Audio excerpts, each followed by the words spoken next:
जी, तो दुनिया भर से कनाडा की इमिग्रेशन लेने के लिए लोग बहुत ऑप्शंस को देखते हैं और बहुत ऑप्शंस पहले मौजूद थे, लेकिन लास्ट ईयर से ये चीज़ें बहुत चेंज हो गई हैं और अब जो फेडरल गवर्नमेंट है, उनकी तरफ से जो कट लगाए गए थे, ख़ास तौर पे जो प्रोविंशियल नॉमिनी प्रोग्राम्स के तहत, उसका अब डायरेक्ट असर नज़र आना शुरू हो गया है। और जो लेटेस्ट अपडेट आई है, मैंने कहा आज आपके साथ शेयर करूं, वो सस्कैचुअन प्रोविंस से आई है और सस्कैचुअन ने नई एप्लीकेशंस, जो जॉब ऑफर लेटर मिलता था आपको और आप उस बेस पे पीआर के लिए अप्लाई कर सकते थे कि आप जॉब लेंगे और डायरेक्ट आपको पीआर वहां से ऑफर हो जाएगी, वो प्रोग्राम पर फिलहाल पाबंदी लगा दी गई है।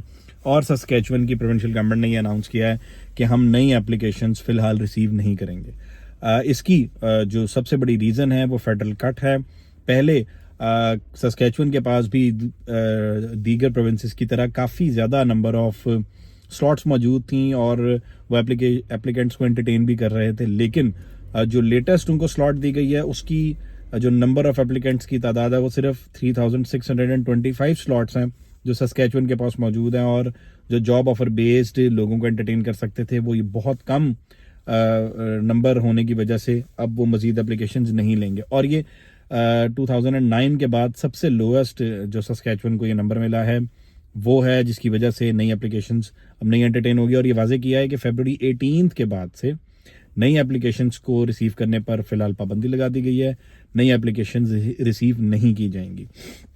अब जो इस प्रोग्राम को कहा जाता था सस्कैचुअन इमिग्रेशन नॉमिनी प्रोग्राम और SINP, जो लोग पहले से इस प्रोग्राम के तहत फ़ायदा ले चुके हैं या लेना चाह रहे थे, वो उनके लिए ये अच्छी खबर तो नहीं है।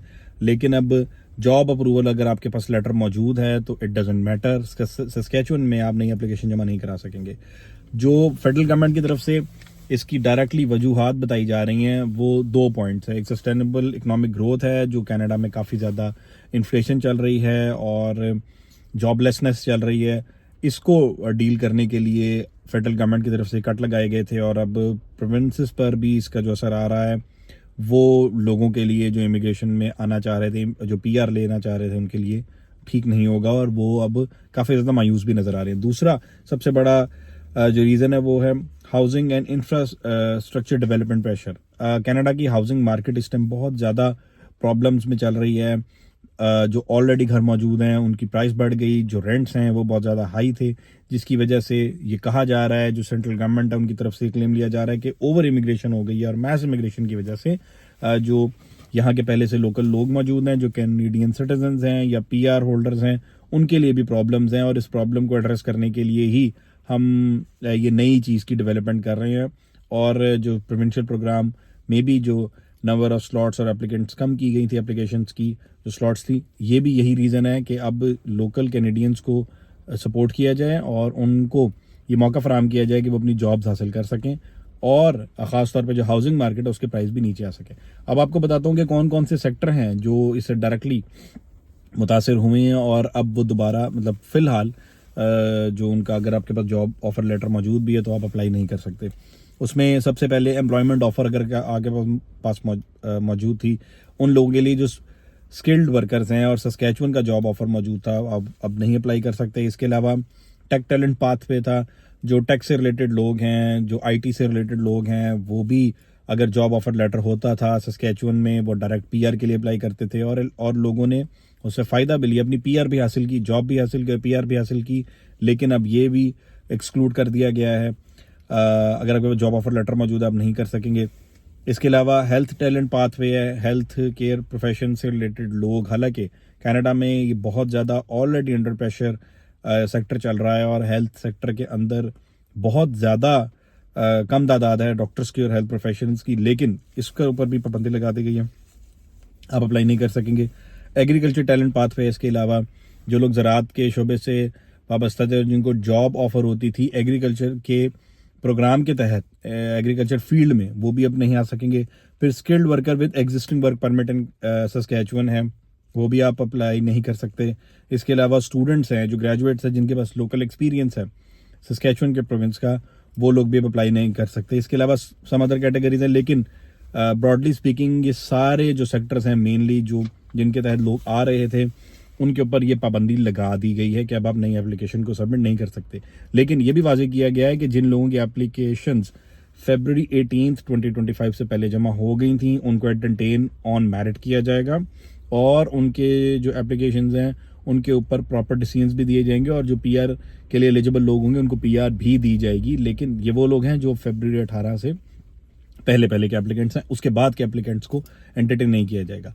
अब एक तरफ तो ये जो आना चाह रहे थे स्टूडेंट्स या जितने भी और सेक्टर के लोग जॉब ऑफर बेस्ड प्रोग्राम के तहत आना चाह रहे थे वो लोग, उनके लिए तो ये बुरी खबर है ही है। साथ साथ जो लोकल बिजनेस होल्डर्स हैं, जो लोकल एम्प्लॉयर्स हैं, जो ये जॉब ऑफर्स दे रहे थे, उनके लिए भी ये बहुत प्रॉब्लम है। मुख्तलिफ सेक्टर्स हैं, आप हार्डवेयर स्टोर्स हैं, इसके अलावा फार्म्स हैं और टेक सेटअप्स हैं। यहाँ पर अब जो लेबर शॉर्टेज है वो हो जाएगी, इसका खदशा है। और अब जो एम्प्लॉयर्स हैं उनके लिए ये चैलेंज है कि वो कैसे लेबर शॉर्टेज को पूरा करते हैं, क्योंकि लेबर शॉर्टेज को पूरा करने के लिए ही जॉब ऑफर बेस्ड प्रोग्राम्स के तहत सस्कैचुअन में लोगों को बुलाया जा रहा था ताकि आप आएँ, उस एरिया को आबाद भी करें और आपके पास जॉब ऑफर लेटर होगा जिसके लिए आप पीआर के लिए एलिजिबल होंगे। लेकिन इस खबर के बाद अब जो एम्प्लॉयर्स हैं वो भी परेशान नजर आ रहे हैं कि हम कैसे अपनी लेबर शॉर्टेज को पूरा करेंगे। जो ऑल्टरनेट ऑप्शंस अभी भी मौजूद हैं ये भी आपको थोड़ा सा बता दूं। ये जो जॉब ऑफर बेस्ड प्रोग्राम है ये तो बंद हो गया है, ये तो फिलहाल आप अप्लाई नहीं कर सकते। दीगर जो ऑप्शंस हैं इसके अंदर इंटरनेशनल स्किल्ड वर्कर प्रोग्राम अभी भी चल रहा है, इसके लिए कोई जॉब ऑफर लेटर आपको नहीं चाहिए। आप डायरेक्टली अगर आपके पास कनाडा का फेडरल जो स्किल्ड वर्कर प्रोग्राम के तहत अगर आपके पास एक्सपीरियंस मौजूद है तो आप इस कैटेगरी में अभी भी अप्लाई कर सकते हैं फॉर पीआर। इसके अलावा एक्सप्रेस एंट्री प्रोग्राम है जो सीआरएस स्कोर है, सीआरएस स्कोर में भी काफ़ी ज़्यादा बिलाशुबा इश्यूज चल रहे हैं। सीआरएस स्कोर पहले बहुत बेहतर होता था, बड़े कम सीआरएस स्कोर पे आप पीआर के लिए एलिजिबल हो जाते थे, लेकिन अब वो हाई हो गया है जिसके अंदर आपकी एजुकेशन, आपका वर्क एक्सपीरियंस, आपका लैंग्वेज एक्सपीरियंस मैटर करता है। सीआरएस स्कोर को अगर आप मेंटेन करते हैं और अगर आपका अच्छा सीआरएस स्कोर आता है तो आप अभी भी इस प्रोग्राम के तहत सस्कैचुअन में अप्लाई कर सकते हैं। लेकिन सीआरएस स्कोर क्योंकि हाई हो गया है तो अब जो ख़ास तौर पे स्टूडेंट्स हैं जो कनाडा में ऑलरेडी मौजूद थे उनके लिए अब वर्क परमिट के बाद जो पीआर का रास्ता है वो मुश्किल होता जा रहा है। बेशक ये ऑप्शन ओपन है लेकिन इसको हासिल करना काफ़ी ज़्यादा मुश्किल है। वो लोग जानते हैं जो सीआरएस स्कोर पर काम कर चुके हैं या काम कर रहे हैं और सीआरएस स्कोर बेहतर करने की कोशिश करें, उन्हें पता है कि ये भी प्रोग्राम आसान नहीं रहा, लेकिन फिलहाल ये ओपन है। इसके अलावा जो rural community immigration pilot project शुरू किया था सस्कैचुअन ने कि अगर आपके पास एक्सपीरियंस मौजूद है ज़राअत के शोबे से रिलेटेड, एग्रीकल्चर के शोबे से रिलेटेड, तो आप आ सकते हैं सस्कैचुअन में, डायरेक्ट पीआर अप्लाई कर सकते हैं इस प्रोग्राम के तहत। ये अभी फ़िलहाल ओपन है, इनके ऊपर पाबंदी नहीं लगाई गई। लेकिन जो नई डेवलपमेंट्स हैं इनसे ये वाज़ेह है कि कनाडा में इमिग्रेशन हासिल करना मज़ीद मुश्किल तर होता चला जा रहा है।